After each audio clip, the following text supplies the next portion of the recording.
छठवें अध्याय में प्रवेश करते हैं। विश्व रूप की सृष्टि भगवान शेष देवताओं की प्रार्थना को सुन कर करके खुश हो जाते हैं और अपनी विवश शक्ति को बेचते हैं और 23 एलिमेंट मिल कर करके विश्व रूप की सृष्टि होती है। यहाँ पर स्वर्ग का वर्णन समाप्त होता है। 7वें अध्याय में विदुर जी और बहुत सारे प्रश्न करते हैं, जिसमें विशेष प्रश्न ईश्वर तत्व और जीव तत्व के बारे में पूछते हैं। और उसके बाद में बहुत सारे प्रश्न करते हैं ब्रह्मा जी के बारे में, ब्रह्मा जी की संतान मनु, मनु के पुत्रों के बारे में प्रश्न। 8वें अध्याय में प्रवेश करते हैं, जिसमें गर्भोदक्षाएं विश्व किस प्रकार ब्रह्मा जी का प्राकट्य होते हैं। ब्रह्मा जी भगवान की भक्ति करते हैं, तपस्या करते हैं, भगवान उनके हृदय में प्रकट होते हैं। भगवान के सुंदर मुकुट का, भगवान के पीताम्बर का, भगवान के पूरे स्वरूप का बहुत सुंदर वर्णन। 9वें अध्याय में प्रवेश करते हैं कि ब्रह्मा जी किस प्रकार शीर्षक है ब्रह्मा जी की स्तुति, जिसमें ब्रह्मा जी भगवान की स्तुति करते हैं कि आप ही जानने योग्य वस्तु हैं, आपका साकार रूप का मैं दर्शन करता हूँ, प्रार्थना करता हूँ और आपसे सारे स्रोत अवतार आते हैं। रजोगुण से मैं जो सृष्टि पालन का मुझे कार्य दिया गया है, क्योंकि सबको याद है ना, ब्रह्मा विष्णु वही। ब्रह्मा रजोगुण के देवता हैं जो पालन करते, सृष्टि करते हैं। भगवान सत्वगुण जो कि सृष्टि करते हैं, और शिव जो है संहार करते हैं, वो तमोगुणी देवता। ये रोल दिया गया, सब लोग याद रखेंगे। तो ब्रह्मा जी कहते हैं कि मुझे रजोगुण के माध्यम से सृष्टि करनी है, कभी रजोगुण के प्रभाव में आकर के मैं अपने को सृष्टि करता नहीं बैठता। भगवान प्रसन्न होते हैं, कृपा करते हैं, नहीं ब्रह्मा तुमने मेरी स्तुति की है, तुम्हारा रजोगुण तुम्हारे पास फटक नहीं सकता है, ये विश्वास दिलाते हैं। तो अब सृष्टि का कार्य शुरू होता है। 10वें अध्याय में पहुंचते हैं सृष्टि के विवाह, जिसमें दो ही चीज का वर्णन किया गया है, जिसके अंदर में कि ब्रह्मा जी के द्वारा जो सृष्टि हुई है उसको कहते हैं वैकृत सृष्टि, और कर्णोदक्षाय विष्णु महाविष्णु के द्वारा जो सृष्टि है उसको सर्ग या यहाँ पर प्राकृतिक सृष्टि कहा गया है। तो ब्रह्मा जी ने किस प्रकार अलग अलग पौधों, अलग पेड़ पत्तियों, जानवरों, मनुष्य और देवी देवताओं को उत्पन्न किया। 11वें अध्याय में हम प्रवेश करते हैं, बहुत सुंदर है, परमाणु से काल की गणना, जिसमें डिवीजन समय का किस प्रकार विभाजन है उसके बारे में, युगों के बारे में, मनुओं के बारे में, कल्प, ब्रह्मा जी के एक दिन को कल्प बोलते हैं, ब्रह्मा जी अलग अलग दिन के जो एक एक कल्प का अलग अलग नाम है उसका वर्णन है।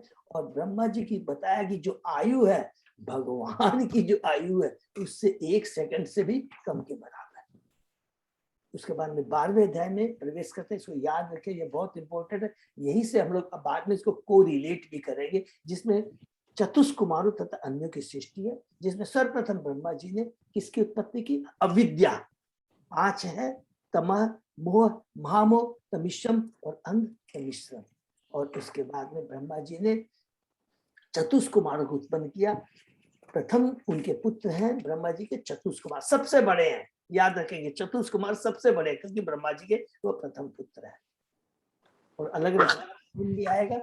चतुष्कुमार ब्रह्मचारी रहना चाहते हैं, भगवान थोड़ा ब्रह्मा जी थोड़ा नाराज हो जाते हैं, और उनके उस क्रोध के चलते उनके भौहों से रुद्र उत्पन्न होते हैं। रुद्र के बारे में हमने डिटेल में पढ़ा, उत्पात करना शुरू करते हैं, ब्रह्मा जी उनको रोकते हैं, तो कहते हैं अब तुम तपस्या करो। उसके बाद 10 संतानों को उत्पन्न करते हैं, जिसमें ब्रह्मा नारद जी एक है, और बाकी क्या है, वशिष्ठ, अंगिरा, अलग अलग महान ऋषि है। उसके बाद में हमने पढ़ा कि इस पर ब्रह्मा जी अपने पुत्र के प्रति मोहित होते हैं, उस कलित चेतना से वो शर्मिंदा होते हैं, और उस चेतना को, उस शरीर को त्याग कर करके सतोगुण में आते हैं और वेदों का रचना करते हैं, वेदों को उत्पन्न करते हैं। और लास्ट में हमने पढ़ा कि वो एक कपल को उत्पन्न करते हैं, जिनका नाम है स्वयंभू मनु और सत्यरूपा, और उनसे 5 संतानें उत्पन्न होती हैं, 2 पुत्र 3 पुत्रियां। 13वें अध्याय में प्रवेश करते हैं, शीर्षक बराह भगवान का अवतार, जिसमें मनु ब्रह्मा जी के आदेश का पालन कर करके सृष्टि करने के लिए तैयार हो जाते हैं, लेकिन पृथ्वी न होने के कारण वो ब्रह्मा जी को कहते हैं पृथ्वी तो नजर ही नहीं आ रही है, तो जनसंख्या जो मैं करूंगा, उत्पन्न करूंगा, वो रहेगी का। ब्रह्मा जी नाराज हो, थोड़ा नर्वस हो जाते हैं, भगवान कृपा करते हैं, ब्रह्मा जी की नासिका से बराह के रूप में, एक अंगूठे के रूप में भगवान बराह अवतार लेते हैं और पृथ्वी का उद्धार करते हैं। और उसी में हमने पढ़ा 30, 31, 32, 33 श्लोक के 13वें अध्याय में कि हमने नील बराह के बारे में या रक्त बराह के बारे में भी पढ़ा, जिसका भी वर्णन हमने हम लोग सुन रहे हैं कि किस प्रकार उन्होंने, भगवान ने हिरण्यकश्यप का वध किया और किस प्रकार देवताओं ने बड़ा भगवान की स्तुति की है, इसका हमने वर्णन सुना है। और इस प्रकार भगवान किस प्रकार अंतर्धान हो जाते हैं देवताओं का स्तुति सुनने के बाद। 14वें अध्याय में प्रवेश करते हैं। संध्या समय दीति का गर्भधारण, जिसमें कश्यप और दीति की गलती से किस प्रकार दीति गर्भवती होती है, असमय में उनका संभोग करने के चलते अशुभ संतान उनके घर में आती है, पश्चाताप करती है दीति, लेकिन कश्यप उन्हें उत्साह देते हैं क्योंकि माया बहुत प्रबल है। तुमसे गलती हुई है, तुमने पश्चाताप किया है, तुमने भगवान की भक्ति है, देवताओं वैष्णव के प्रति तुम्हारा सम्मान आदर है, चिंता मत करो, तुम्हारे पुत्र ब्राह्मणों के हिसाब से नहीं मारे जाएंगे, क्योंकि तुमने शिव भगवान के प्रति, परम वैष्णव उनके प्रति अपराध किया है। तो फिर भी चिंता मत करो, तुमने पश्चाताप भी किया है। भगवान वैष्णव बहुत कृपालु होते हैं, एक एक चीज को याद है, वैष्णव बहुत कृपालु होते हैं, वो समझते हैं माया बहुत प्रबल है, गलतियां हो सकती है, पश्चाताप किया है, हृदय से दिल से पश्चाताप किया, तुम्हारे पुत्र भगवान के द्वारा मारे जाकर के मुक्ति प्राप्त करेंगे। और इतना ही नहीं, तुम्हारा जो पुत्र पौत्र होगा, ग्रैंडसन, वो भगवान का महाभक्त होगा। इसलिए वो दीदी को आश्वासन देते हैं। हम 15वें अध्याय में प्रवेश करते हैं। ईश्वर के साम्राज्य का वर्णन बहुत ही सुंदर वर्णन है। जब दीदी गर्भवती हो जाती है, 100 वर्षों तक वो अपने दोनों पुत्रों को गर्भ में धारण करती है, लेकिन जैसे ही गर्भ में आती है, टोटल वातावरण ब्रह्मांड भयभीत हो जाता है, सूर्य चंद्रमा की गति कम हो जाती है, देवता घबरा जाते हैं, ब्रह्मा जी के पास में जाते हैं। तो ब्रह्मा जी उनको यहाँ से वर्णन करना शुरू करते हैं कि किस प्रकार चतुष्कुमार पार वो भौतिक जगत को क्रॉस करते हुए, पार करते हुए, ब्रह्मांड को पार करते हुए वैकुंठ लोक के द्वार, 6 द्वारों को प्राप्त करके 7वें द्वार में जाते हैं। रीना माता जी सबको थोड़ा म्यूट करेंगे प्लीज। तो ब्रह्मांड, 7 ब्रह्मांड के वैकुंठ के 7वें द्वार में जाते हैं, द्वारपालों को देखते हैं, द्वारपालों चतुष्कुमारों को रोक देते हैं, चतुष्कुमार क्रोधित हो जाते हैं और उनका अभिशाप देते हैं कि तुमको भौतिक जगत में जाना पड़ेगा, क्योंकि वैकुंठ में तो कोई असंजमस है नहीं, सबकी एक ही चेतना होती है, वो एक ही चेतना है और एक ही उद्देश्य है, केवल भगवान की भक्ति करना। लेकिन तुम्हारे में, तुम्हें में तो भेदभाव है, तुम मुझे रोक रहे हो जाने के लिए। लेकिन वो चूंकि भगवान के भक्त हैं, परम भक्त हैं, वैकुंठ लोक में रहते हैं, जहाँ कोई ईर्ष्या क्रोध नहीं है, तुरंत समर्पण करते हैं चतुष्कुमार को और कहते हैं कि मुझे आपका अभिशाप तो एक्सेप्टेबल है, लेकिन एक मेरी कृपा है कि भौतिक जगत में जाकर हम अपने परम प्रभु को भूले नहीं। तुरंत भगवान वहां पहुंच जाते हैं, देखते मामला क्या है। भगवान को देखते ही चतुष्कुमारों की चेतना में परिवर्तन आ जाता है, भगवान के चरणों में अर्पित तुलसी की सुगंध को ग्रहण करके चेतना में परिवर्तन आ जाता है, भगवान के परम भक्त बन जाते हैं। जो कि निराकार रूप पर विश्वास करते थे, भगवान का साकार रूप का दर्शन कर करके वो परम भक्त बन जाते हैं और भगवान को ग्लोरीफाई करते हैं। कहते हैं कि आप तो महान है, आप कभी भी निर्विशेष उदाहरण के समझ प्रकट नहीं होते हैं, आप की भक्ति करके ही मनुष्य की चेतना शुद्ध हो सकती है। और जो बुद्धिमान पटु व्यक्ति है, बुद्धि, वो केवल आपके बारे में ही चर्चा करता है, कोई प्रजल्प नहीं करता है। भौतिक जगत में ये जो कुछ भी है, इंद्र पद जो है, ये तो टेम्परेरी है, इस पर ग्लोरीफाई करते हैं। 16वें अध्याय में प्रवेश करते हैं। शीर्षक है मुनियों द्वारा द्वारपालो जय विजय को शाप। भगवान वहां पर तुरंत कहते हैं, इस अध्याय में कितना सुंदर भगवान की नम्रता है, समर्पण है और अपने भक्तों के प्रति भक्ति भाव है। मेरे द्वारपालों ने गलती की है, ये गलती वास्तव में उनकी गलती, मैं अपनी गलती मानता हूं। और हे चतुष्कुमार, मेरे में आज जितना भी यश है, पावर है, ऐश्वर्य है, क्योंकि मैं भगवान आप जैसे भक्तों का भक्त हूँ, सेवक हूँ। इसलिए मुझ में वो शक्ति आई है कि गंगा जल मेरे चरणों में टच कर करके पवित्र हो जाती है, तीनों लोकों को शुद्ध कर देती है। चंडाल मेरी भक्ति कर कर करके परम वैष्णव बन जाता है। ये सारी चीजें आपकी ही कृपा से और मेरी भक्तों चतुष्कुमार शर्मिंदा हो जाते हैं, कहते हैं ये प्रभु आप मुझे शर्मिंदा मत, ये तो आपका बड़प्पन है। और ये जितनी बातें आप कह रहे हैं वास्तव में आप बद्ध जीवों को एक शिक्षा देने के लिए कि कभी भी वैष्णव के प्रति कोई अपराध नहीं होना चाहिए, उनको एक शिक्षा देने के लिए आप ये सारी बातें कह रहे हैं। आप तो 3 युगों को कंट्रोल करते हैं, उसी का पालन करते हैं। आप तो द्विज, ब्राह्मण, गौ जो असहाय है उनके शरीर है, खुद भगवान कहते हैं शरीर ग्लोरीफाई करते हैं। तो भगवान 26वें श्लोक में बहुत इंपॉर्टेंट बात कहते हैं जिसको हम लोग याद रखेंगे। भगवान कहते हैं ये चतुष्कुमारो ये जान लो, ये सारी जो चीज थी पहले से मेरे द्वारा निश्चित थी। ये मेरे भक्त आसुरी परिवार में उत्पन्न होंगे और सदैव उनको मेरा चिंतन बना रहेगा और बहुत जल्द ही मेरे धाम में वापस आ जाएंगे। ये सारी बातें अब ब्रह्मा जी इसको बता रहे हैं देवताओं को, और लास्ट में एक ही बात कहते हैं, क्योंकि ये ब्रह्मा भगवान द्वारा निश्चित है, हे देवताओं मैं अब कुछ नहीं कर सकता, अर्थात चिंता भी नहीं करनी है क्योंकि मेरे हाथ में नहीं है, जो कुछ कृष्ण के हाथ में, भगवान के हाथ में है, इसलिए डरो मत। ये सारी लीला भगवान के लीला है और तुमको कुछ नहीं होगा। ये कह कर कर कर करके हम लोग 17वें अध्याय के अंदर में प्रवेश करते हैं जो कि बहुत सुंदर है, जिसका शीर्षक है हिरण्याक्ष की दिग्विजय।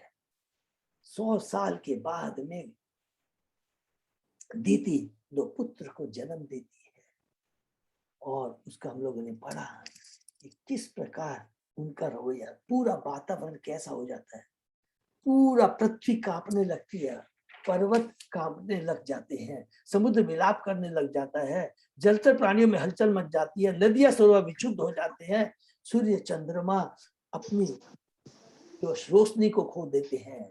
इतना ही नहीं, गाय दूध की जगह रक्त देना शुरू करते हैं और मंदिर में विग्रह की आंखों से आंसू आ जाते हैं। इतना सुंदर वर्णन है कि किस प्रकार असुर प्रवृत्ति होने से किस प्रकार वातावरण हो जाता है, अशुभ, चारों तरफ अशुभ लक्षण दिखाई दे देते थे। और हिरण्यकशिपु देखते देखते विकराल रूप धारण कर लेते हैं।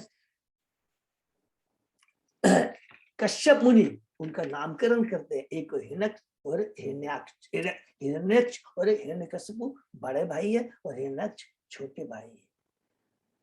वो जैसे ही बड़े विकराल रूप धारण करते हैं, स्वर्ग में जाते हैं देवताओं से लड़ने के लिए, उनको जब नहीं पाते हैं तो फिर समुद्र में आते हैं। वहां पर धीरे धीरे वो पूरा समुद्र में प्रवेश कर करके वरुण की राजधानी विभावरी में जाते हैं और वरुण को उकसाते, एक्साइट करते हैं। थोड़ा तो गुस्सा आता है वरुण को, लेकिन अपने क्रोध को वो रोक लेते हैं और कहते हैं कि भाई मैं तो तुम्हारे लायक नहीं हूँ लड़ने के लायक, मैं बूढ़ा हो गया, वास्तव में तुम लड़ना चाहते हो तो तुम बड़ा भगवान के पास में जाओ। उनके पास भेज देते हैं और कहते हैं कि भगवान तुम जैसे दुष्टों का संहार करके एवं भक्तों पर कृपा प्रदर्शित करने के लिए बड़ा जैसे विविध अवतार धारण लेके प्रभुपाद जी है। उसके बाद में हम लोग 18वें अध्याय में प्रवेश करते हैं जिसका शीर्षक है हिरण्याक्ष और बड़ा भगवान का युद्ध है, जिसके अंदर में हमने पढ़ा कि किस प्रकार, ये बहुत इंपॉर्टेंट है कि हिरण्याक्ष भगवान को अपशब्द यूज करता है, क्रिटिसाइज करता है, कहता है आप तो बनगोचर है, मृग है, मूर्ख है, अलग अलग उनको अपशब्द यूज करता है। लेकिन हमारे आचार्यों ने इसका कितना सुंदर वर्णन किया है। कहता है, उसके बाद कहता है मैं, मेरी गदा से तुम्हारा सिर कट जाएगा, तुम मर जाओगे, और जब तुम मर जाओगे तो सारे देवता भी मर जाएंगे, जिस प्रकार बिना जड़ के वृक्ष नष्ट। बहुत सुंदर हमने वर्णन किया कि पेट में जब हम अन्न देते हैं तो सारा शरीर तुष्ट होता है, पेड़ की जड़ में पानी देने से सारे पत्ती पत्नी अर्थात सारे ब्रह्मांड के जीव पशु पक्षी सब तुष्ट हो जाते हैं। भगवान उनके दुर्वचनों को सुनते हैं लेकिन बर्दाश्त कर लेते हैं, क्योंकि उनको भक्त की रक्षा करनी है, पृथ्वी का उनको उद्धार करना है, पृथ्वी का उनके अपशब्दों को ध्यान में रखते हुए भी पृथ्वी को ला कर करके स्थापित कर देते हैं और सब अपनी शक्ति के माध्यम से पृथ्वी तैरना शुरू कर देती है। फिर भगवान कहते हैं कि सचमुच तुमने मुझे वन गोचर कहा है। यस, हम लोग जंगल के प्राणी हैं और तुम जैसे कुत्तों का शिकार करने के लिए ही घूमते रहते हैं। इस तरह भगवान उसको उकसाते हैं। हिरण्यकशिपु भगवान के बीच वो जब बोलते हैं तो क्रोधित हो जाता है, वो उकसा जाता है। वह भगवान ने हिरण्यकशिपु को ललकारा तो वह क्रुद्ध हो गया। क्रोध के मारे उसके सारे अंग कांपने लगे। वह फुफुलाता हुआ भगवान के ऊपर कूदा, किंतु भगवान ने अपने ऊपर चलाई गदा से उसी प्रकार उसको झुठला दिया जिस प्रकार सिद्ध योगी मृत्यु को चकमा दे देता है। बड़ा रूप में प्रकट भगवान तथा असुर के मध्य होने वाले इस भयंकर युद्ध को देखने के लिए ब्रह्मांड के परम सुंदर देवता ब्रह्मा अपने अनुयायियों के संग वहां आते हैं। कितना सुंदर वर्णन है। जब हमने पढ़ा, शिक्षा 1 मिनट में रिपीट कर लेंगे कि जब असुर प्रवृत्ति रहती है, हमारी रजोगुणी प्रवृत्ति रहती है, तमोगुणी, तो कोई भी जब उकसाता तुरंत हम लोग क्रोधित हो जाते हैं, अपनी चेतना हमारी क्या होता है, दूषित हो जाती है। लेकिन जो सतोगुणी में रहता है, जो भगवान की भक्ति करता है, भक्तों के संग रहता है, वो कभी भी एक्साइट नहीं होता, प्रोवोक नहीं होता है। ये बहुत इंपॉर्टेंट चीज है यहाँ पर कि भगवान कभी भी एक्साइट नहीं होते। हमने देखा अमरीश महाराज कभी भी ना, पूरे भागवतम में देखेंगे भक्त हमेशा अपनी चेतना को बनाए रखता है, क्योंकि उसकी चेतना सदैव कृष्णमय होती है। लेकिन असुपति वाले लोग तुरंत एक्साइट हो जाती, अपनी मति को खो देते हैं। इसका हमको ध्यान रखना चाहिए। और उसके बाद में लास्ट में ब्रह्मा जी कहते हैं कि हे भगवान, कृपा करके ये राक्षस देवता ब्राह्मण गो तथा चरण कमलों में अपने व्यक्तियों के लिए निरंतर ये चुभने वाला कांटा बना हुआ है। कृपा करके इस सर्प तुल्य शत्रु के खेलने की आवश्यकता नहीं है इससे, क्योंकि यह मायावी, घमंडी एवं परम दुष्ट है। हे भगवान, संसार को आच्छादित करने वाली परम अंधेरी संध्या बेला निकट आ रही है, क्योंकि संध्या के समय में असुरों की जो तमोगुणी प्रवृत्ति का जो पावर है बढ़ जाता है। तो आप इसका वध करके देवताओं को विजय बनाइए। तो यहाँ तक हमने पढ़ा और उसके आगे हम लोग अब दूसरा अध्याय शुरू करने जा रहे हैं। ओम नमो भगवते वासुदेवाय। ओम नमो भगवते वासुदेवाय।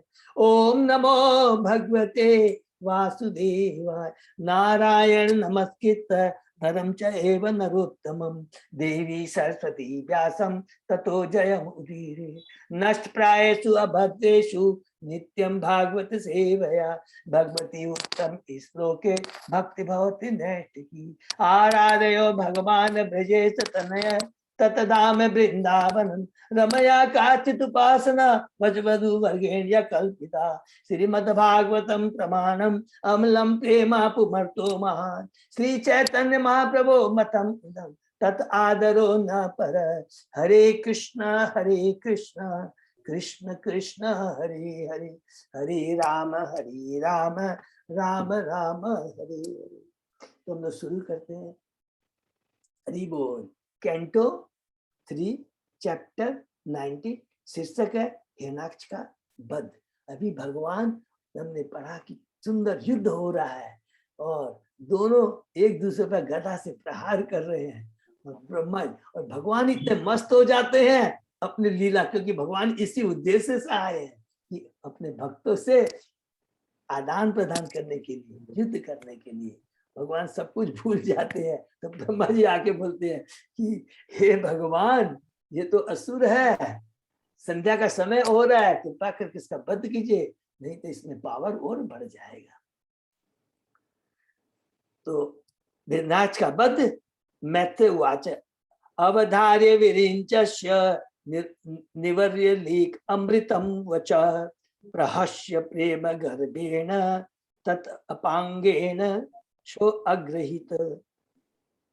श्री मैत्रेय ने कहा, सष्टा ब्रह्मा के निष्पाप, निष्कपट तथा अमृत के समान मधुर वचनों को सुनकर भगवान जी भर कर हंसे और प्रेम पूर्वक चितवन के साथ उनकी प्रार्थना स्वीकार कर ली। भगवान कभी भी भक्तों की प्रार्थना को भगवान के भक्त जब भी किसी को कोई भी कुछ वरदान भी दे देते हैं, प्राप्त तुरंत भगवान उसको एक्सेप्ट करते हैं और भले हंसते हुए भगवान उसको एक्सेप्ट करते हैं।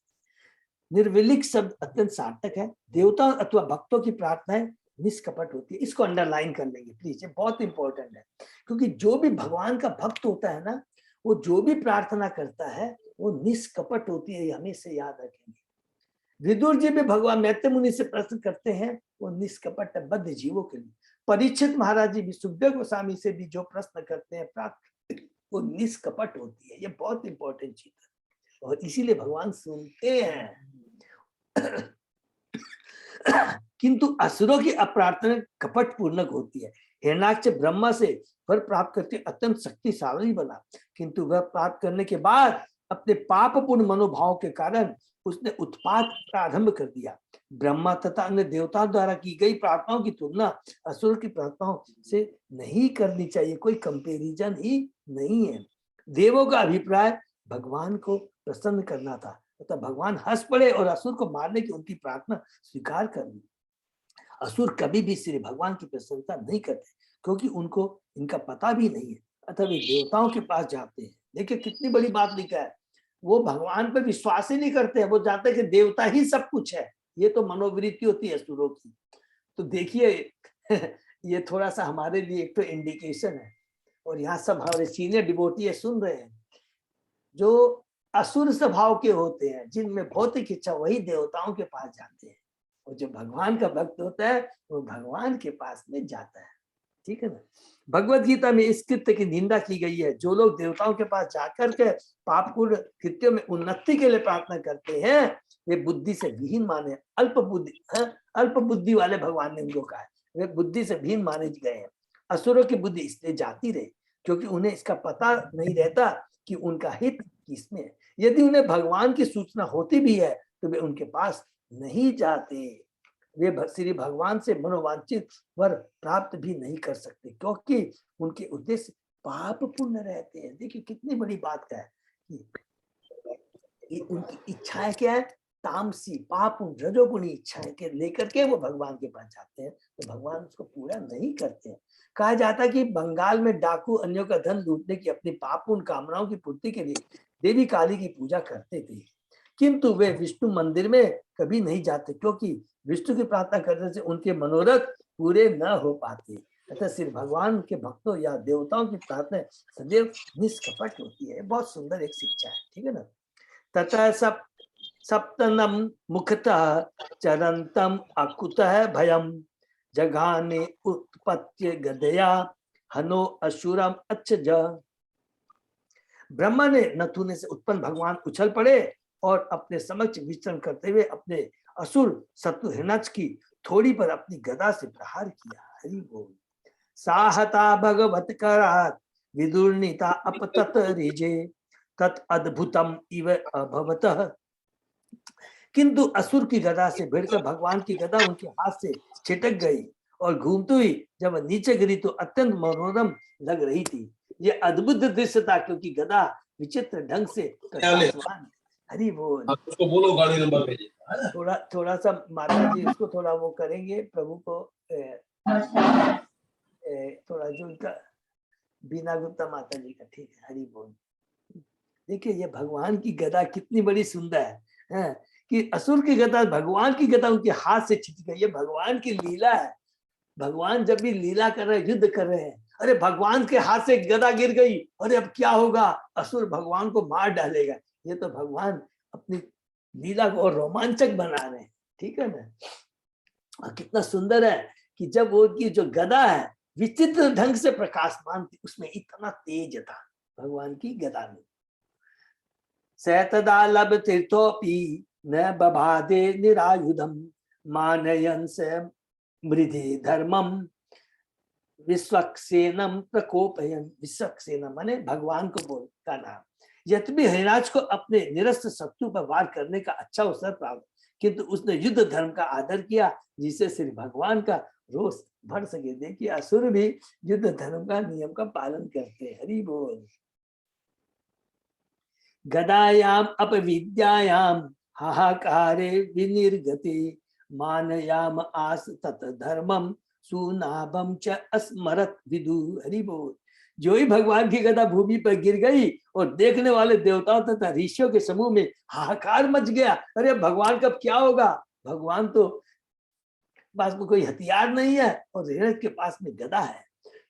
क्यों ही श्री भगवान ने असुर की धर्म प्रीता की प्रशंसा की और फिर अपने सुदर्शन चक्र का स्मरण किया। देखिए कितना सुंदर भगवान की कृपा, देखिए क्या वर्ड लिखा है कि भगवान ने असुर की धर्म प्रीता की प्रशंसा की है।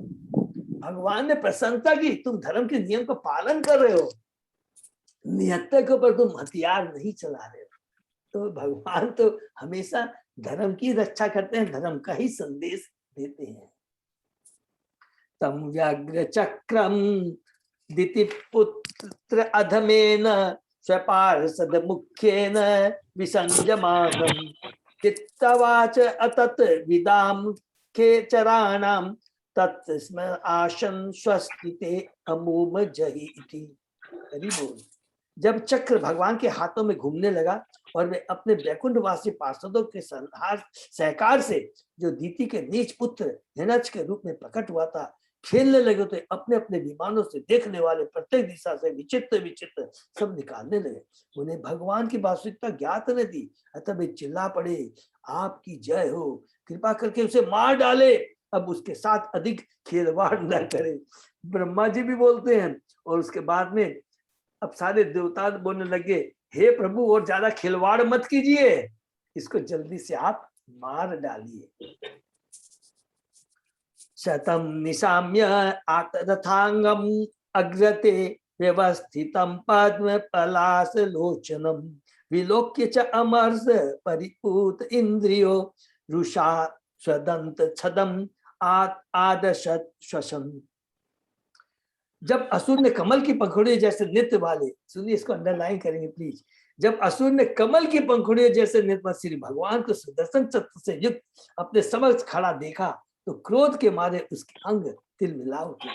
क्योंकि असुर प्रवृत्ति के होते हैं वो, देखिए भगवान के कमल जैसी जो आंखें हैं उसकी कितनी सुंदरता है, उसमें क्या तेज है, तो वो नहीं समझ सकते हैं। क्योंकि हमने पढ़ा है कि भगवान की योग माया उनको उस रूप का दर्शन करने सामने है भगवान, लेकिन भगवान के रूप को समझ नहीं पाते। ये असुरों की प्रवृत्ति होती है। वह सांप की तरफ फुफकारने लगा और अत्यंत रोष में अपने ही होठ चबाने लगा। बीना माता जी को प्लीज थोड़ा म्यूट करेंगे।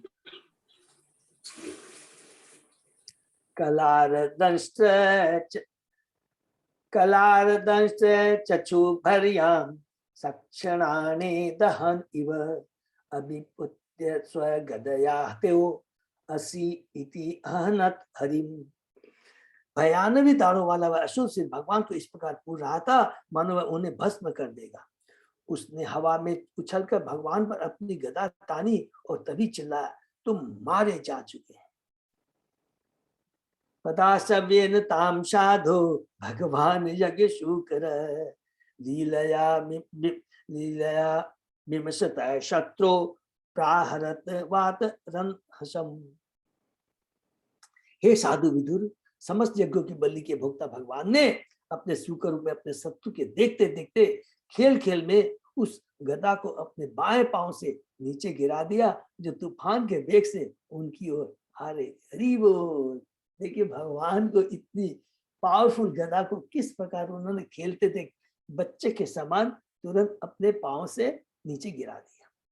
आहच आयुधम आदस्त्व घटस्व त्वं जिगीषसि इति उक्तश तदा भूय ताड्यन व्यनदद वृषम। तब भगवान ने कहा, तुम अपना शस्त्र उठा लो और मुझे जीतने के इच्छुक हो तो पुनः प्रयत्न करो। इन शब्दों से ललकारे जाने पर असुर ने अपनी गदा भगवान पर तानी और पुनः जोर से गरजा। ताम से आप ततिम वीक्ष भगवान सम व्यवस्थित जग्राह लीलया प्राप्ताम गरुत्मान इव पन्नगिम। जब भगवान ने गदा को अपनी ओर आते देखा तो वे वहीं पर दृढ़ता पूर्वक खड़े रहे और उससे अनायास उसी प्रकार पकड़ लिया जिस पर पक्षीराज गरुड़ किसी सांप को पकड़ ले। हरि बोल। ये देखिए भगवान, हमने पढ़ा भगवान के 6 ऐश्वर्य, वो सर्वशक्तिमान, सबसे ज्यादा शक्तिमान है। तो उस गदा को उसी तरह पकड़ते जिसमें सांप, गरुड़ सांप को पकड़ लेता है इतनी आसानी से। एक एक चीज में हम देखेंगे भगवान की ऐश्वर्य शक्ति का, रूप का, गुण का, कितना सुंदर सुंदर वर्ण, सारे 6 ऐश्वर्य। स्वपौरुषे प्रतिहते हतमानो महाशुर, न एकक्षत गदाम दीयमानाम हरिणा विगत प्रभ। इस प्रकार अपने पुरुषार्थ को व्यक्त हुआ देखकर वह मान असुर अत्यंत लज्जित हुआ और उसका तेज जाता रहा। जब श्री भगवान द्वारा दी जाने वाली गदा को ध्यान करने में संकोच कर रहा था, अब वह श्री भगवान द्वारा दी जाने वाली गदा को ग्रहण करने में संकोच कर रहा था, क्योंकि उसने बहुत क्रोध आया, उसने अपना पूर्ण प्रयास किया, लेकिन भगवान की कृपा के बिना कुछ भी नहीं हो सकता है। ये हमेशा याद है। हम कितने भी शक्तिशाली हो जाए, कितना भी हम अपने प्रयास से अपने को चीज को अर्जित करने का चेष्टा करें, जब कुछ नहीं हो सकता। भगवान की सामने, भगवान की दिव्य शक्ति के सामने सब सरेंडर हो जाता। प्रहलाद महाराज एक छोटा सा बच्चा है, हिरण्यकशिपु कितना पावरफुल है, उसने क्या क्या कुछ नहीं किया, लेकिन याद रखेंगे हम लोग, भक्त का वो बाल तक बाका नहीं बढ़ा पाया। नंबर 1। उल्टा क्या होता है, अगर कोई भगवान और भगवान के भक्तों के प्रति अपराध करता है तो उसका पावर स्वतः धीरे धीरे धीरे कम होता चला जाता है। भगवान और भगवान के भक्तों के कुछ नहीं होता है, लेकिन जो असुरी प्रवृत्ति वाले होते हैं उनका तेज, उनकी शक्ति, बुद्धि सब कुछ धीरे धीरे खत्म हो जाती है। ये बहुत इंपॉर्टेंट, इसलिए कभी भी हमें भगवान और भक्तों के प्रति कोई अपराध नहीं करना चाहिए। लाभ तो होगा नहीं, लेकिन नुकसान कितना बड़ा हो जाएगा वो हम समझ सकते हैं, ये याद है। जगरात्रि शिखम शूलम ज्वलत ज्वलन लोलुपम, यज्ञाय घृत रूपाय विप्राय अभिचरण यथा। अब उसने प्रज्वलित अग्नि के समान लप लपाता त्रिशूल निकाला और समस्त जगहों के भोक्ता भगवान पर फेंका। जिस प्रकार कोई व्यक्ति किसी पवित्र ब्राह्मण पर दुर्भावनावश अपनी तपस्या का प्रयोग करे। हरि वो कितना बड़ा देखिए अपराध है। देखिए उस मूर्ख जो भगवान के ऊपर वो भुक्ता यज्ञों के भुक्ता रंजक तपता सर्व लोग उनके ऊपर प्रहार कर रहा है। तते ओजसा दैत्य महाभट अर्पितम चकाशत अंतके उदीर्ण दीदिति, चक्रेन चक्रेन छिछेद निशात नेमिना हरि यथा ताक्ष्य पतत्रम उज्जीतम। उस परम योद्धा के द्वारा बल भरकर फेंका गया वह त्रिशूल आकाश में तेजी से चमक रहा था, किंतु श्री भगवान ने अपने तेज धार वाले सुदर्शन चक्र से उसके खंड खंड कर दिए, मानो इंद्र ने गरुड़ का पंख काट दिया। हरि बोल। यहाँ पर आए हुए गरुड़ और इंद्र का प्रसंग इस प्रकार है। एक बार गरुड़ ने अपनी माँ विंता को सर्पों की माता कंदु के चंगुल से छुड़ाने के लिए स्वर्ग में देवताओं से अमृत का पात्र छीन लिया। जब इसका पता चला तो स्वर्ग के राजा इंद्र ने गरुड़ पर अपना ब्रज चलाया। यद्यपि गरुड़ अजेय था, किंतु इंद्र के अचूक आयुध का सम्मान करने के लिए तब स्वयं भगवान का मान होने के कारण उसने अपना वह एक पंख गिरा दिया, जो ब्रज से चूर चूर हो गया। उच्च लोकों के निवासी इतने संवेदनशील होते हैं कि लड़ाई में भी वे भद्रता से नियमों का अनुसरण करते हैं। हरि बोल। गरुड़ इंद्र के प्रति सम्मान व्यक्त करना चाह रहा था और उसे पता था कि इंद्र के व्रत से कुछ न कुछ नष्ट होना है, अतः उसने अपना एक पंख दे दिया। हरि बोल। देखिए भक्त कितना विनम्र होता है। द्वारपाल कितने विनम्र थे, वही द्वारपाल असुर है, लेकिन जब वो बैकुंठ लोक में रहते हैं तो कितने विनम्र रहते हैं। चतुष्कुमार के प्रति वो तुरंत अपने अपराध को मान लेते हैं, कुछ नहीं कहते हैं। उसी प्रकार अर्थात जो भी भगवान के भक्त होते हैं वो बड़े सत्वगुणी होते हैं, उच्च विचार के होते हैं। वृष्णे स्वशूले बहुधा अरिणा हरे तत्येत्य विस्तीर्णम उर विभूति मत, प्रवृद्ध रोष सकठोर मुष्टिना नदन प्रहृत्य अंतर्धीयत असुर। जब श्री भगवान के चक्र से उसका त्रिशूल खंड खंड हो गया तो असुर अत्यंत क्रोधित हुआ, अतः वह भगवान की ओर लपका और तेज गर्जना करते हुए उनके चौड़े वक्ष स्थल पर, जिस पर श्री वत्स का चिन्ह था, अपनी कठोर मुष्टिका से प्रहार किया। फिर वह अदृश्य हो गया। सिरवत श्वेत बालों की भौरी है जो भगवान के वक्ष स्थल पर है और उनके श्री भगवान होने का विशिष्ट चिन्ह है। ये बहुत इंपॉर्टेंट प्रभुपाद जी बताते हैं कि भगवान का क्या है कि उनके बस में विशिष्ट चिन्ह कौन सा है कि श्री वत्स का चिन्ह।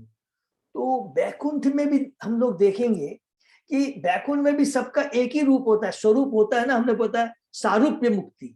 तो बैकुंठ में भी 4 भुजाधारी है, सब पीताम्बर सब कुछ है। तो किससे पहचानेंगे कि विष्णु भगवान कौन से? जिनके वक्ष स्थल पर श्रीवत्स का चिन्ह है। केवल विष्णु के श्रीवत्स में केवल वक्ष स्थल पर श्रीवत्स का चिन्ह रहता है, इसलिए यहाँ पर इंपॉर्टेंट बताया गया है। तेन और किसी के नहीं, ठीक है ना। तेन इत्तम आहत छत भगवान आदि शुक्र न अकंपत मान मनाक को अपि सृजा अतः इव द्विपः। हे विदुर, असुर द्वारा इस पर प्रहार किए जाने पर आदि भरा रूप भगवान के शरीर का कोई अंग तनिक भी हिला डुला नहीं, मानो किसी हाथी पर फूलों की माला से प्रहार किया गया। हरि बोल, भगवान कितना शक्तिमान है। देखिए है, हम लोग ग्लोरीफाई करेंगे भगवान सर्वशक्तिमान है। जैसा कि बताया जा चुका है, असुर पहले बैकुंठ लोक में भगवान का द्वारपाल था, किंतु किसी कारणवश वह असुर बन गया। वह अपनी मुक्ति के लिए भगवान से युद्ध कर रहा था। इसको भी अंडरलाइन कर लेंगे प्लीज। क्या वर्ड लिखा प्रभुपाद जी ने? वह अपनी मुक्ति के लिए भगवान से युद्ध कर रहा था। बहुत इंपॉर्टेंट बात लिखा है। वृत्तासुर इंद्र से युद्ध कर रहा है।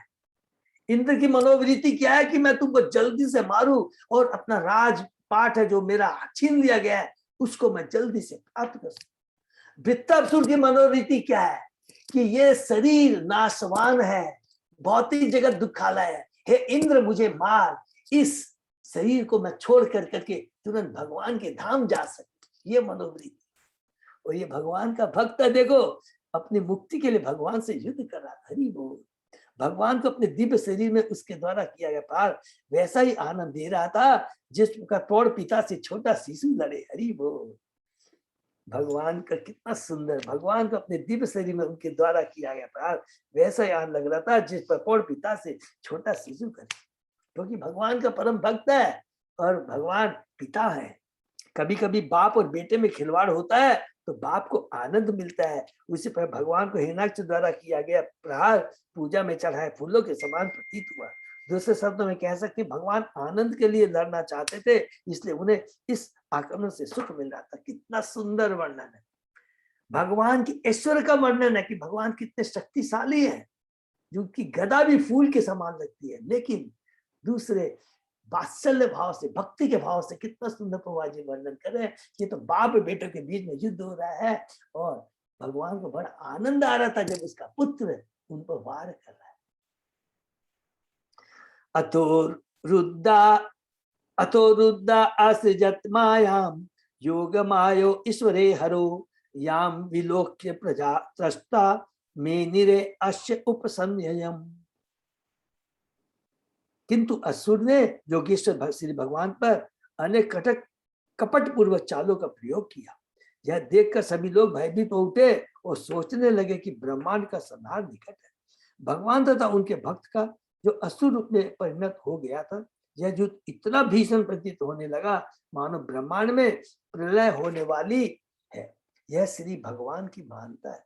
उनकी एक अंगुली का उतना ही ब्रह्मांड के वासियों की दृष्टि में अत्यंत अनिष्ट है। हरि, उनका एक ही अंगुली का प्रभुवावे चंडातम पांसवम एरयन दिग्भयो निपेतु रावण क्षेपणे प्रहिता इव। सभी दिशाओं में प्रचंड वायु बहने लगी और धूल तथा उपल वृष्टि से अंधकार फैल गया। प्रत्येक दिशा में आकर पत्थर गिरने लगे, मानो वे मशीन गनों द्वारा फेंके जा रहे हो। द्यो नष्ट व अभ्र औधे स विद्युत स्तनयी तनु भी वर्ष द्वि पूयकेश अकृश अश्रिक वित्त मुत अस्थिनी च असकृत।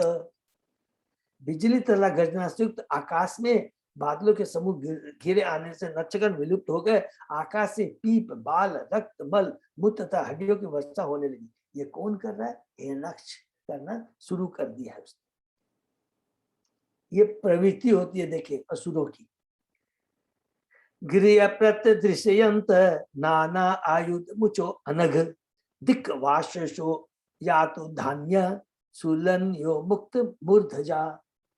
हे अनग विदुर, हरि बोल। अनग कितना सुंदर है, जो पाप से मुक्त हो। अनग किसको बोलते हैं? जो पूर्ण पाप। तो विदुर को कह रहे हैं मित्र मुनि, एक एक शब्द को बार बार हम लोग, कि तुम पूरे पाप से पूर्ण मुक्त हो। हे विदुर, पर्वतों के नाना प्रकार के अस्त्र निकलने लगे और अपना केस खोले। त्रिशूल धारिणी नंगी राक्षसनी प्रकट हो गई। ये सारा ये असुर राक्षस द्वारा प्रकट किया जा रहा है। बहुबीजक्ष रक्षो भी पति अश्वरथ कुंजरी आतता भी उत्सृष्टा हिंसा वाचो अति वैश्यशा। यक्षों तथा राक्षस आतिथियों के समूह अत्यंत क्रूर एवं अशिष्ट नारे लगा रहे थे, और वे या तो पैदल थे या घोड़े, हाथी अथवा रथों पर सवार थे। प्रादुष्कृता नाम माया नाम आशुरी नाम विनाशयत सुदर्शन अश्रम भगवान प्रायुक्त दैतम त्रिपाल। तब समस्त यज्ञों के भोक्ता श्री भगवान ने अपना प्रिय सुदर्शन चक्र छोड़ा, जो असुर द्वारा प्रदर्शित समस्त इंद्रजाल की शक्तियों को तहस नहस करने में समर्थ था। प्रसिद्ध योगी तथा असुर कभी कभी अपनी योग शक्ति से अत्यंत इंद्रजाल की करामातें दिखलाते हैं, किंतु जब भगवान अपने सुदर्शन चक्र को छोड़ देते हैं तो ये सारे इंद्रजाल विलुप्त हो जाते हैं। ये जो हिरण्य छोड़ा ना इंद्रजाल, अलग अलग तरह की राक्षसिनियों को मत्र फूल अलग तरह के जो फेंक रहा है आसमान। इस प्रसंग में दुर्वासा मुनि तथा महाराज अम्बरीश के बीच युद्ध का उदाहरण प्रस्तुत किया जा सकता है। दुर्वासा मुनि अनेक आश्चर्यजनक योग युक्तियां दिखाना चाह रहे थे, किंतु जब सुदर्शन चक्र प्रकट हुआ तो वे डर गए और अपनी रक्षा के लिए समस्त लोगों में दौड़ते फिरे। भगवान को यहाँ पर त्रिताप कहा गया, जिसका अर्थ है कि वे 3 प्रकार के यज्ञों के भोक्ता है। भगवद गीता में भगवान ने स्वयं इसकी पुष्टि की कि वे समस्त यज्ञों, तपो तथा तपस्याओं के भोक्ता हैं। ठीक है, भगवान 3 प्रकार के यज्ञों के भोक्ता हैं। भगवद गीता में यह भी वर्णन है कि द्रव्य, ध्यान तथा चिंतन के भी यज्ञ होते हैं। जो ज्ञान, योग तथा कर्म मार्गों पर चलते हैं उन सबको अंततः से भगवान के पास जाना है, क्योंकि वासुदेव सर्वमिति, समस्त वस्तुओं का परम भोक्ता परमेश्वर समस्त यज्ञ की यही सीख है। भुक्तारम यक्तपसाम सर्वलोक महेश्वर। तदादिते संभवत सहसा हि दिवे पथु स्मरन्तया वे पथु स्मरन्तया भरतु आदेशम स्नात च अस्त्रिक प्रसुश्रुवे। उसी क्षण हिरण्याक्ष की माता दीति के हृदय में सहसा कंपन हुआ। उसे अपने पति कश्यप के वचनों का स्मरण हुआ और उसके स्तनों से रक्त बहने लगा। अब देखिए कि अब हिरण्याक्ष का संहार होने वाला है और किस तरह दीति में लक्षण दिखाई पड़ रहे हैं। हिरण्याक्ष के अंतिम समय उसकी माता दीति को अपने पति के वचनों का स्मरण हुआ, यद्यपि पुत्र असुर होंगे किंतु सिर्फ भगवान के हाथों से मारे जाएंगे। हरि बोल। भगवत के पास उसे ये वचन स्मरण हुआ है, उसके स्तनों के दूध के बजाय रक्त बह निकला। यह देखा गया है कि जब माता अपने पुत्र के स्नेह से विचलित होती है तो उसके स्तनों से दूध बहने लगा। यहाँ पर असुर की माता का रक्त दूध में नहीं बदल सका, वरन उसी रूप में बह निकला। रक्त ही दूध में बदलता है। दूध का पीना शुभ है किंतु रक्त पीना अशुभ है। यद्यपि दोनों एक ही है। यही बात गाय के दूध पर भी लागू होती है।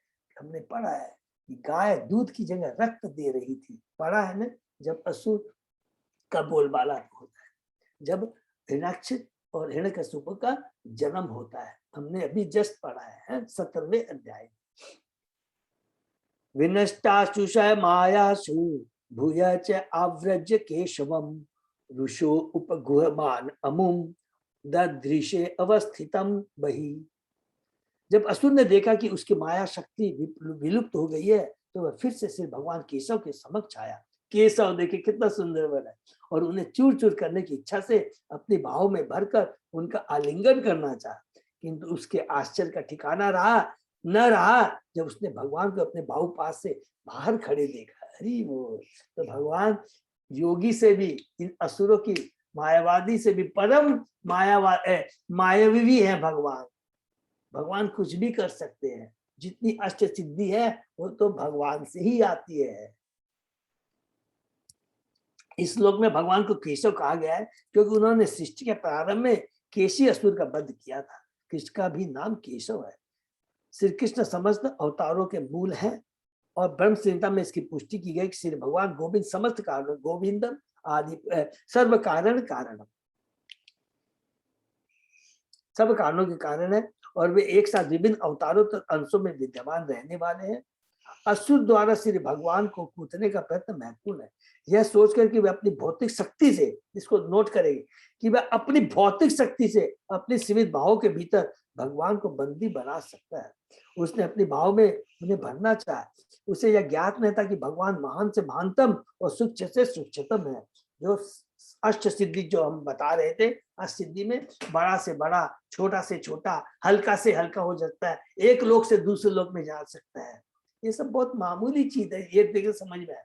ये भगवान भान के भक्तों के लिए इसके लिए कोई इंपॉर्टेंस नहीं रहता है। कोई भी व्यक्ति न तो उन्हें बंदी बना सकता है और न अपने वश में रख सकता है, किंतु आसुरी पुरुष हृदय भगवान की लंबाई चौड़ाई माप लेना चाहता है। जैसा कि भगवत गीता में कहा गया है, भगवान अपनी अचिंत्य शक्ति से विराट रूप धारण कर सकते हैं और साथ ही साथ अपने भक्तों के पूज्य विग्रह के रूप में एक बक्से में बंद हो सकते हैं। ऐसे अनेक भक्त हैं जो भगवान की मूर्ति को छोटे से बक्से में रखते हैं और जहां भी जाते हैं उसे अपने साथ ले जाते हैं। हरि बोल, इसको अंडरलाइन करने की। ये देखिए भगवान की कितनी बड़ी कृपा है? भगवान तो सर्वव्याप्त है, लेकिन भक्त की भक्ति से खुश होकर के उनकी तुष्टि के लिए छोटे से बक्से में खुद भगवान बंध जाते हैं। यशोदा माँ भगवान को बांधना चाहती है, बहुत प्रयत्न करती है, सर्वव्याप्त नहीं कर सकती, लेकिन जब भगवान देखते हैं, यशोदा माँ की भक्ति को देखते हैं, तो समर्पण कर देते हैं और तुरंत बंध जाते हैं। ये देखिए भगवान की कृपा है। बक्से में रखते हो, जहां भी जाते हैं उन्हें अपने साथ, और प्रतिदिन प्रातः काल में उनकी पूजा करते। श्री भगवान केशव या श्री कृष्ण हमारी गणना की किसी माप से बंधे नहीं है। वे अपने भक्त के साथ किसी भी उपयुक्त रूप में रह सकते हैं, तो भी आसुरी क्रियाकलापों द्वारा उनको पा सकना कठिन। हरि बोल।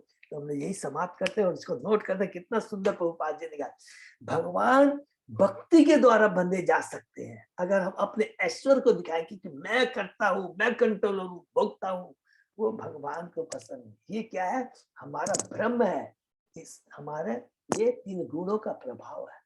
लेकिन जो भगवान का भक्त होता है, भगवान उसकी भक्ति के सामने अपने को सरेंडर कर देते हैं। तो यहाँ पर प्रभुपाद जी बता रहे हैं कि असुर प्रवृत्ति और भक्त के प्रति भगवान का क्या रिएक्शन होता है, भगवान का बर्ताव होता है। हरे कृष्णा। तो बहुत सुंदर वर्णन है, यही हम लोग विराम देते हैं।